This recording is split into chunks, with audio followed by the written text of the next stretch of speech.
Israel Iran युद्धामुळे भारतात gas सिलेंडरची टंचाई निर्माण झाली। अशा परिस्थितीत घरगुती गॅस सिलेंडरची दरवाढ करण्यात आल्यानं सर्वसामान्यांचं बजेट कोलमडलंय।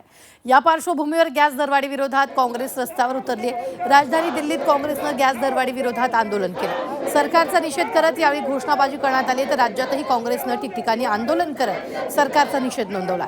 कल्याणमध्ये काँग्रेस गॅस दरवाढी विरोधात रस्त्यावर उतरली आहे। नागपूरमध्ये काँग्रेसनं रस्त्यावरच लाकडाची चूल मांडली आहे। चुलीवर भाजी शिजवून सरकारचा निषेध केला गेलाय, तर संभाजीनगरमध्ये काँग्रेसकडून रस्त्यावर चूल मांडून भाकरी तयार करण्यात आली। सर्वसामान्यांना गॅस सिलेंडर पोहोचवण्यात सरकार अपयशी पडल्याचं सांगत काँग्रेस कार्यकर्त्यांनी सरकारचा धिक्कार केलाय। पुणे जिल्हा काँग्रेस कमिटीनं मोर्चा काढून गॅस दरवाढीचा निषेध केला।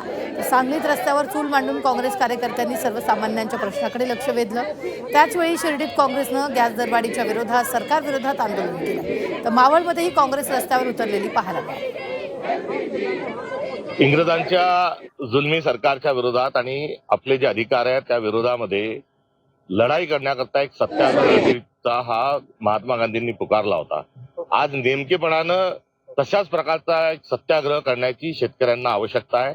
कारण आपण राबून घाम गाळून कष्टाने जी शेती पिकवतो त्याचा मोल आणि दाम आपल्याला न मिळता अमेरिकेशी केलेला जो करार आहे, जे ट्रेड डील आहे, ते रद्द करण्याच्या अनुषंगाने आज शेतकऱ्यांनी पुन्हा एकदा दांडी यात्रेची प्रेरणा घेऊन एक संघर्ष पुकारण्याची आवश्यकता आहे।